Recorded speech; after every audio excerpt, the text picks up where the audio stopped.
We're now going to have a look at the triggers. So the triggers are really the brains behind your automation platform. So what triggers do is that they will take a certain event, something happening, and then they will tell the rest of the system to do something else at the most basic level. So this area of the library will give some specific examples of certain trigger types. This first very short introductory video is just giving you an idea of basically how they work. And we're going to start with by just creating a new basic rule. Elsewhere in the library, you'll see some more specific videos setting up for like very common use cases, like if someone fills out a form or if someone fills out a calendar. But this introduction is just to give you an idea of really where, like what they do, right? So in this one, I'm going to call it, I've created a new trigger. I'm going to give it a name. I'm going to call this tutorial trigger. Generally, it's a good thing to name your triggers what they do so that you can easily find it again. So I don't recommend like saying trigger A, trigger B, trigger C, because it will make it very difficult to go back and edit your triggers if you ever need to make adjustments. Just like campaigns, triggers won't work if they're in draft status. They will work if they're in active status. So it's a good idea to just turn it on from the beginning if you're ready to go with a trigger. However, if you wanted to set it up but not have it do anything, then of course leave it in draft. In the actions, you will find an option to delete a given trigger or duplicate it. And so again, just reminding that when you duplicate it, make sure that you do exit and come back in to edit the correct version, right? i.e. when you duplicated it, you'll stay in the existing trigger. So I'll just explain what I meant by that in case you haven't seen it in the other triggers. So I'm going to say this is tutorial trigger 1 here, and I'm going to go duplicate. Trigger 1 copy. I put it into my tutorial account and go copy. And you'll see I'm now still in tutorial trigger 1. So if I then wanted to go and edit the copy, I have to go back out and click on this, and now I'm editing the copy. The key is that you don't want to make a copy of it and then accidentally edit the original if that's not your intent. Okay, so from here I'm also going to, in this menu, I can delete that copy and I go back to tutorial trigger 1. So there's basically two sides of a trigger. It's one, what should trigger the rule, and two, what actions should follow. So there's two options with the what should trigger.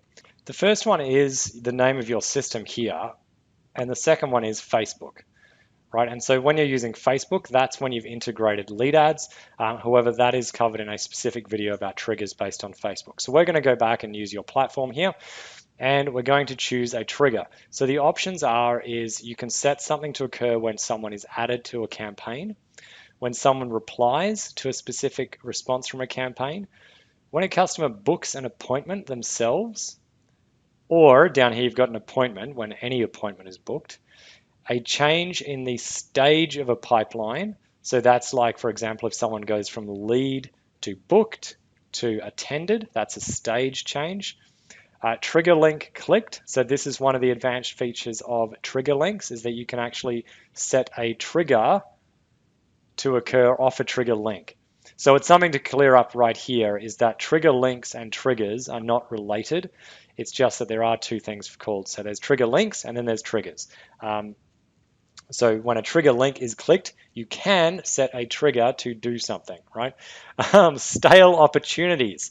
What this means is that you can use a time delay. So basically, if someone's been in a certain opportunity pipeline for a given duration, you can trigger an event to happen. Form submitted. So this is a very common one. When someone submits a form, you want a series of actions to be taken. Contact tag, when a tag is added to a contact or when a tag is removed from a contact. Opportunity status changed. So we already talked about stage change. That's like between lead, booked, attended, that sort of thing. But status is we're talking about change from open to won or to lost or to abandoned.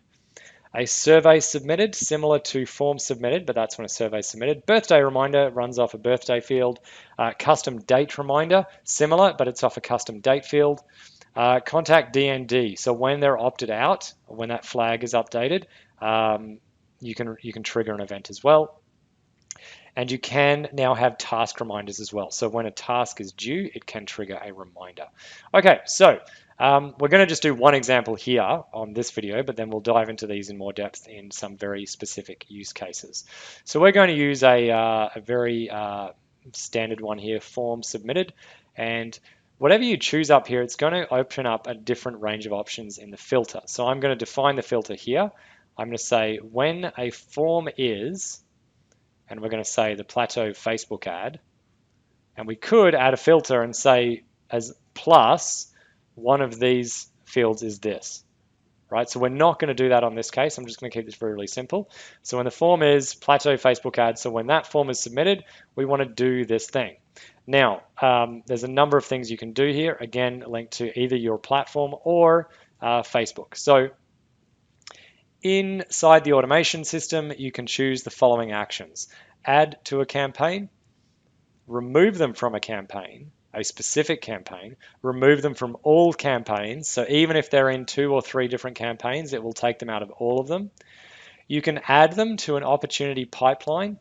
You can remove or add a contact tag.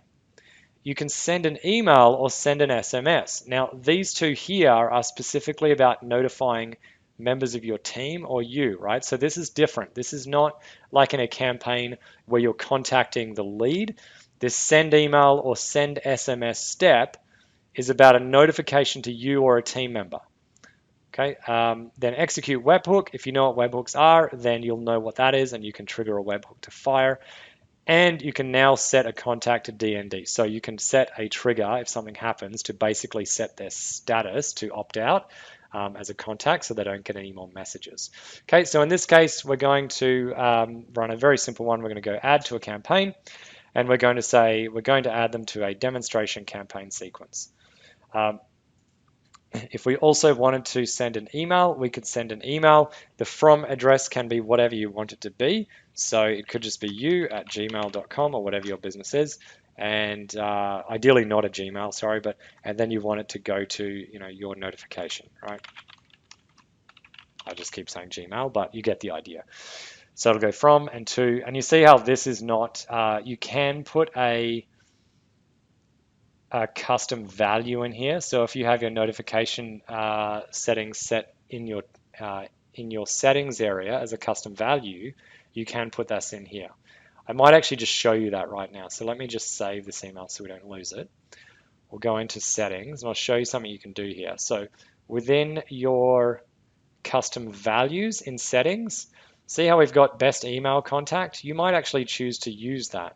So I can actually copy that bit of text there about that key, and then I can go back to my trigger and I can send this email to that email, right? So that will actually work there. Note, if you're doing this for an SMS and you're using that custom values here, when you add a custom value as the phone number, you will need to put the dialing code in, right?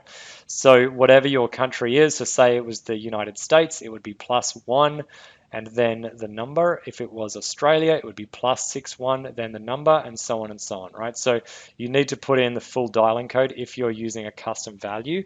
I'll give you an example, notification SMS. So if I was sending it to Australia, for example, I would put that O2 like that, right?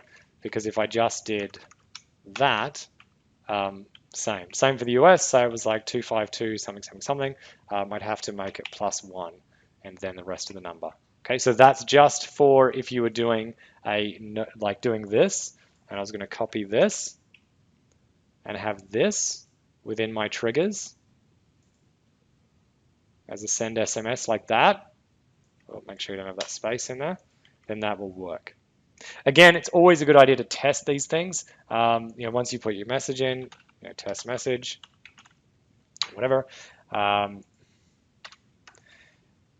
save SMS. You can send a test SMS, but that's actually sending to oh yep, that will actually send to that, right? So you can then check that that actually worked, right? So that's how you would do that. Same, you can do the same thing with email. Okay, but again, I'm just giving you an overview in this email of what triggers are. From here, what you can do is look through the library here for a trigger that's closest to what you want to do. So for example, there'll be a video specifically to triggers related to appointments, and there'll be a video specific to triggers from forms. Okay, so this is not a lot of depth into what you would run the trigger for a form. That'll be in a lot more detail in the next video.